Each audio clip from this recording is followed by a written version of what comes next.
Oh, hello everyone. I hope you're all well, looking after yourself, being kind to yourself, being kind to your parents, your beautiful family, your beautiful putty cats, whatever animal you have, and just being kind to people in the world just to make this a better place.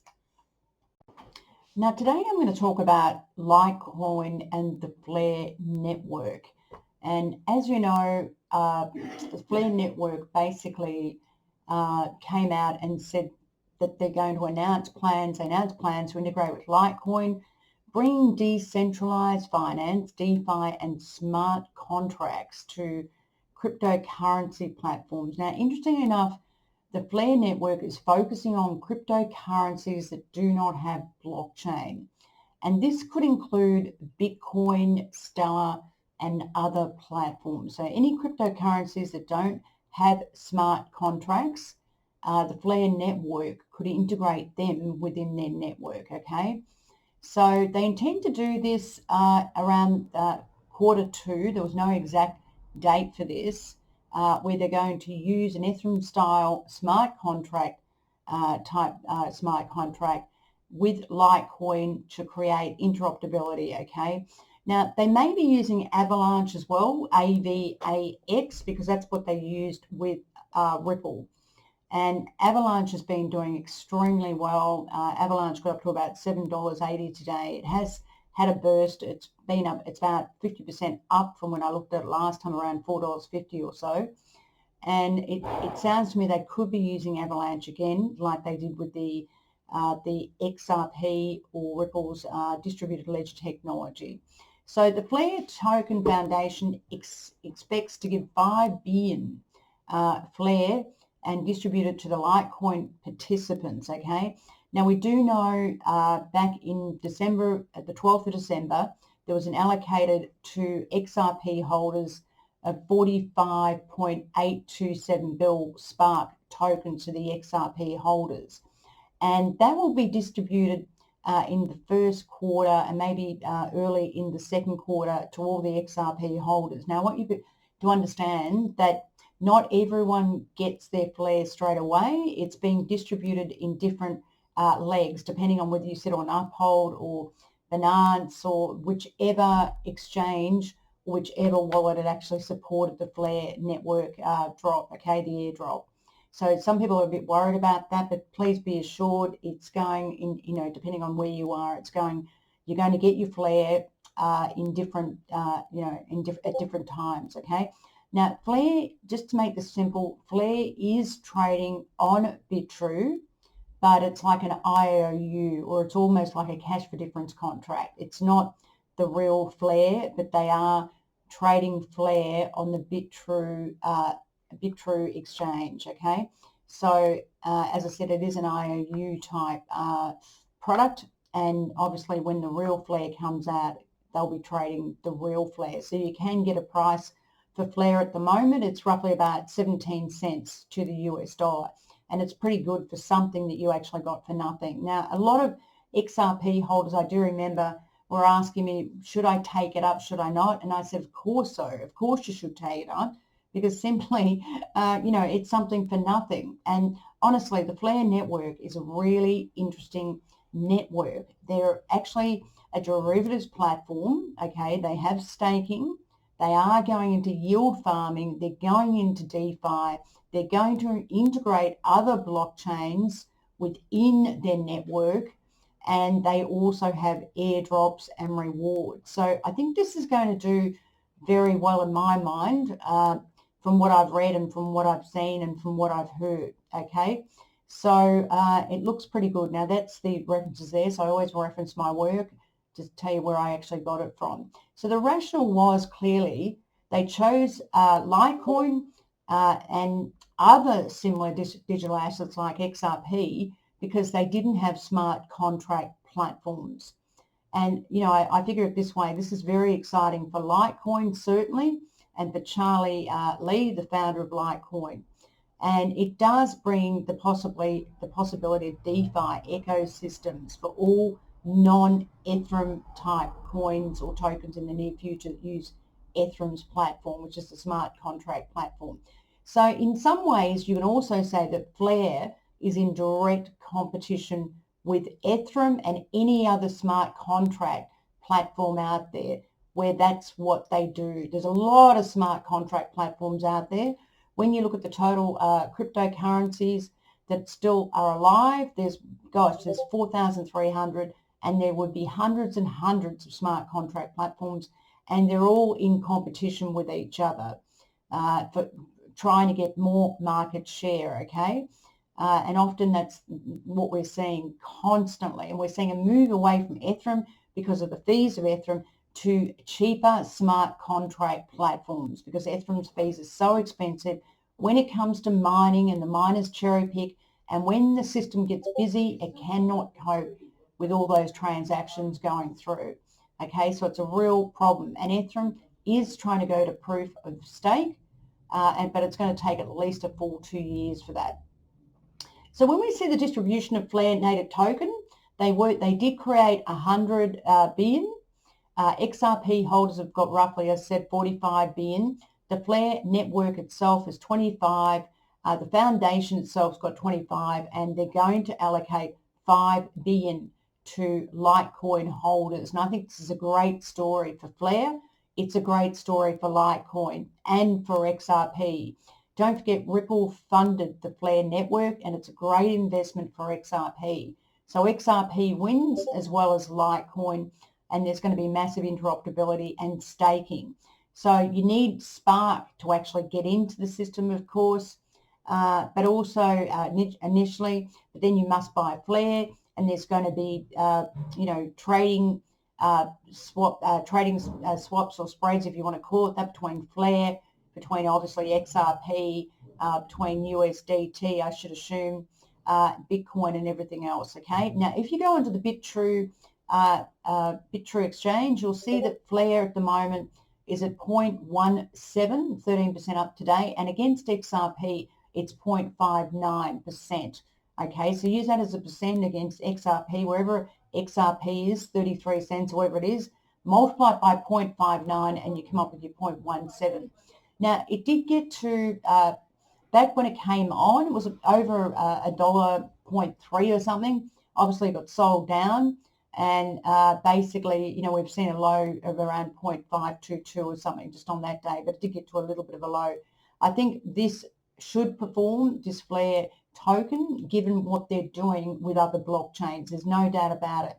Now, if you remember rightly, Flare with XRP, there was no dealing of XRP or Ripple's ledger with the Ethereum virtual machine, all right?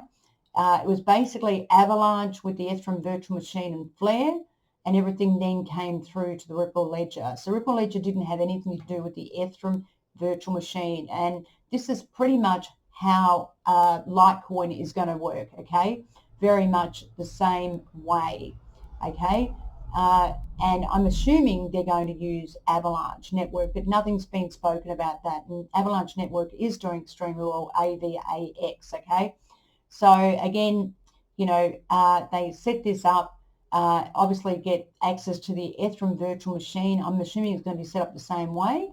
And then they create this Flare network, which is a derivatives platform where you can buy options, buy puts, whatever you want to do. Also, it's a yield farming platform, a staking platform, a trading platform, and a rewards platform. What's interesting about this is they can use and integrate other blockchains into the system, into their own system of Flare network, and those can be traded and staked and be offered rewards as well. So it's a great story. Now, Flare Network has advertised for beta testers for their programs and their network to test to make sure these things work and to see if there's any bugs. When they advertised just recently, got well over 300,000 applications, and they only took 300 testers. Now, the reason why I know this is one of my clients has a friend who basically got offered the job of beta testing for Flare. He's, a very impressive young man with IT, programming skills, you name it. And the guy, he was very impressed with what he saw in terms of the Flare network. It sounds like it's a very interesting network. And don't forget, Flare is a utility network. It's the first of its kind, where it uses other clients that are in other cryptocurrencies to populate its network then they become Flare's clients. So, for example, if there was 45, million picked up, for example, and so many from Litecoin, they then become Flare's clients as well. It's a very smart way of doing business. It's a very smart way of doing business because it means that they've already got these clients. They increase their revenue. They increase, the clients are trading, they're staking their rewards, and there's all sorts of things, staking particularly, right? And that basically, they already have a client base, which means that's going to be good for the coin, for the token of Flare, I should say, in the Flare network. You should see Flare improve on that. They have a real business, and this is the whole point. You need cryptocurrencies with real businesses. Now, I've said to all my clients, when you're managing an investment portfolio, it's very different to managing a trading portfolio, and we do both. We trade cryptocurrency and we also manage cryptocurrency in our investment portfolios. Our investment portfolios have a 2 to 5 year horizon, which is really important because, we want the cryptocurrency token or coin to get to its fair value, okay? To get to its fair value in terms of the fundamentals. Now, cryptocurrency, more than anything, you need to look at the fair value, whether you're trading them or whether you're not, okay? Because they are technology. You need to know whether the business is making money, whether it's earning revenue, whether it's got clients, whether there's utility in the coin or the token. Now, if there isn't, then technically speaking, in terms of markets, that cryptocurrency shouldn't be worth anything. Also, the fundamentals are important when we look at supply, when we look at capped, whether it's capped, the supply, or whether it's not, whether there's emissions, whether there's inflation, the list goes on when we talk about fundamentals. Now, obviously, we do trade cryptocurrency as well. And for cryptocurrencies, my outlook is very, very short. It's literally, 30 minutes to maybe 24 hours or 48 hours, like a swing trader. But that's pretty much it. My criteria for getting in and getting out is very, very short term indeed. So let's go back to the Flare network. Very, very interesting story. I think it'll do pretty well from what I can see. And I'm really, really looking forward to it. I'm very much looking forward to it, coming up and starting, starting the network as such. Now, we know when we looked at the architecture before, there was no link between Ripple's ledger and pretty much Ethereum's virtual machine, okay? There was no link at all. And I'm assuming that Litecoin, it'll be the same story, okay, where there'll be no link at all in terms of the Ethereum virtual machine so that smart contracts can be executed on the Flare network between Litecoin and themselves for interoperability. Now, smart contract allows you to stake, okay, and that's a really important thing. Smart contracts will allow you to stake, to earn interest, to do yield farming, all that sort of thing. And when I looked at XRP, the initial one, it was going to give XRP more utility, stake, rewards, more turnover, more addresses, that sort of thing. And we will find with Litecoin that'll be the same thing, where they get access to DeFi, yield farming, rewards, staking, and so forth, okay? And this is from Mazara, and I always show you my resources, where I get things from, right? So, interesting enough, when I read the white paper of Flare, it was talking about the following price feeds, live price feeds, XRP, Spark, USD, Spark. It was talking about Bitcoin, Stellar, okay, and Spark against the Flare. Now, that's interesting because it means that these two also, Stellar and Bitcoin, do not have smart contracts, okay?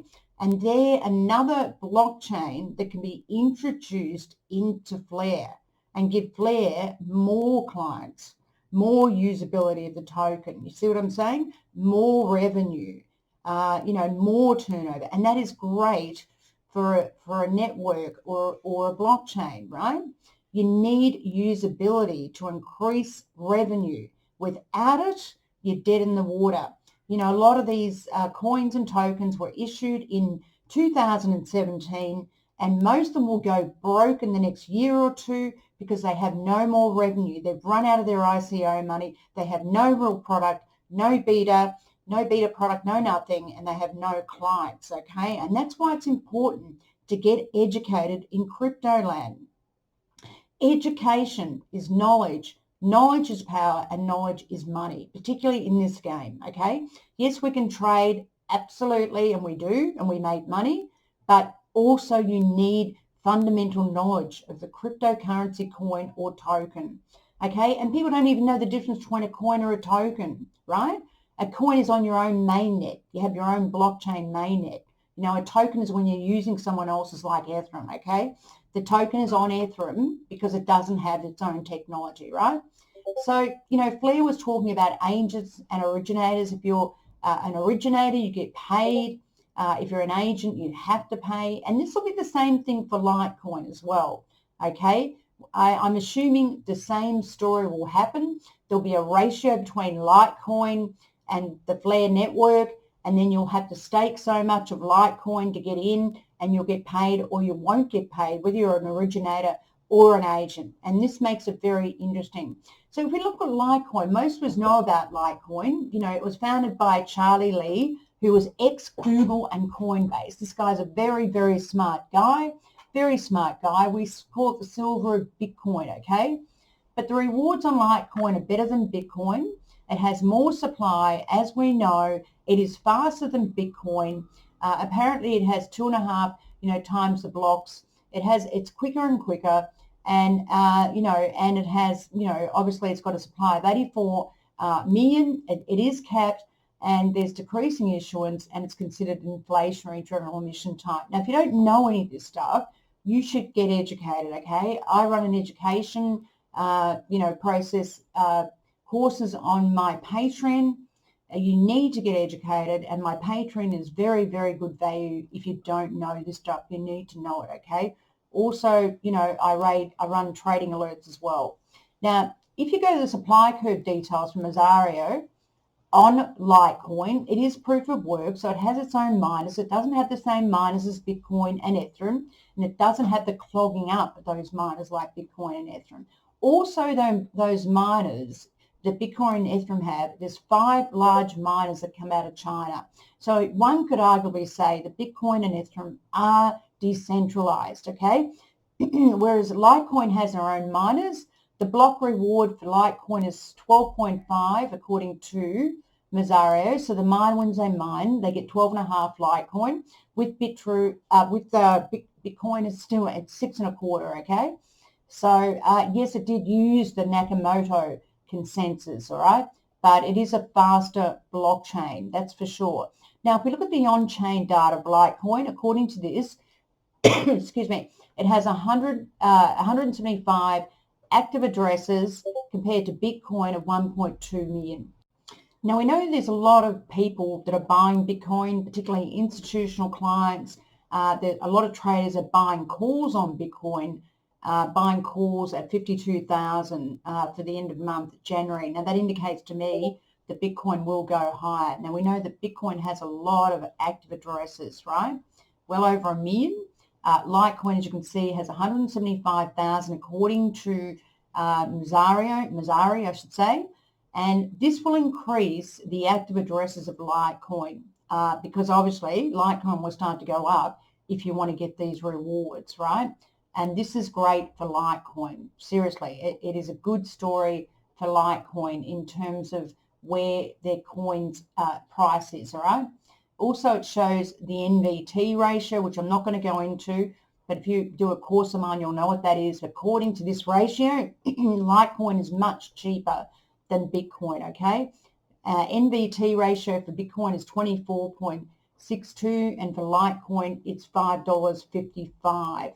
Okay, and you see the transactions.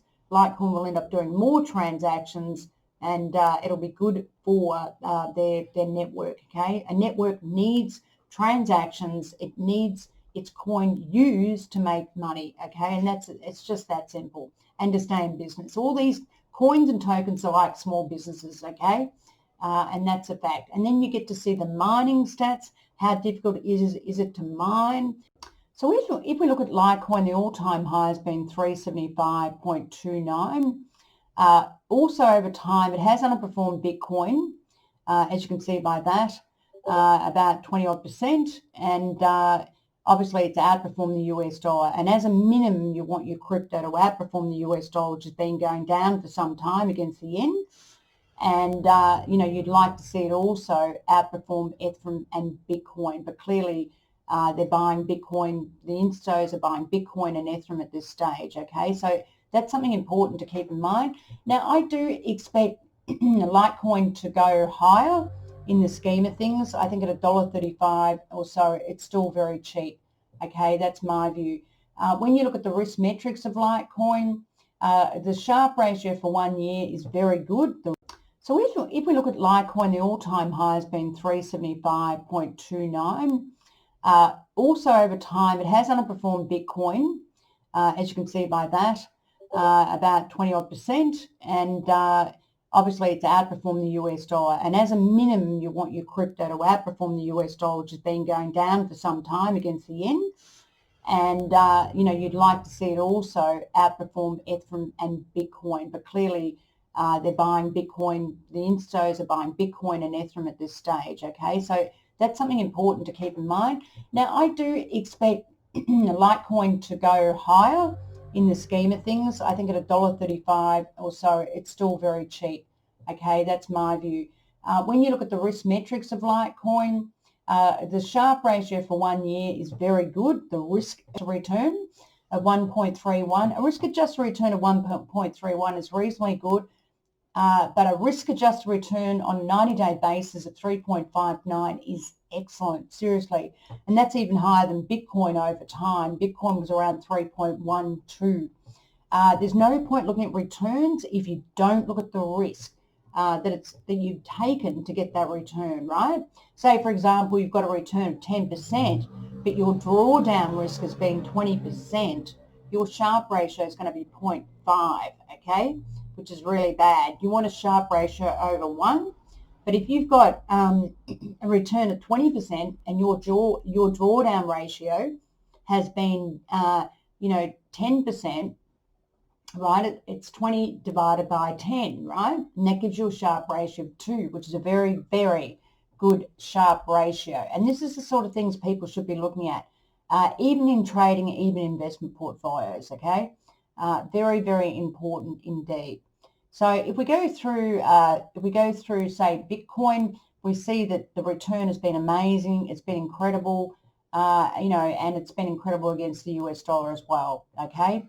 So that's fairly important. So next thing I'm going to look at is the charts of Litecoin and just have a look at those technically, and we'll see what we come up with on that, okay? Now, this is Litecoin against US dollars. I use TradingView for this, and it's on a monthly basis, and I use candlesticks, okay? Really, really important. I also use a 200-day moving average. I use channel breaks, and I use pivot points, okay? Now, if we look at the chart of Litecoin on a monthly basis, we can see that it looks very bullish to me, okay? And the reason why is we've got a lot of volume, and the volume has been increasing with this push up here. The candlesticks look very bullish indeed. They are green, moving up. It's above the 200-day moving average, and it's sitting on support around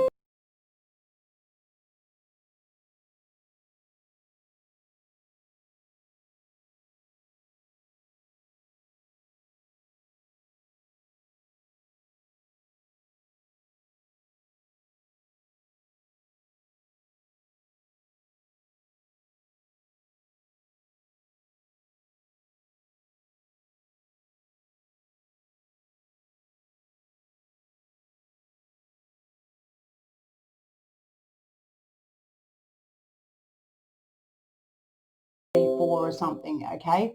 Now, this is a very, very strong chart. Litecoin's high was around 373. It looks like in the scheme of things, it could push up there anytime, potentially this year, okay? And I like this chart very much. I look at all time frames, okay?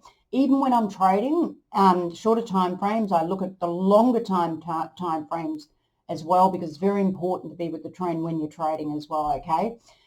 Certainly for an investment, I look at all the charts as well, because my investment horizon is a lot longer than my trading horizon, which is basically 24 hours to swing trading, okay? Now, if you don't know these terms, you need to get educated. It's just that simple, okay? Just that simple.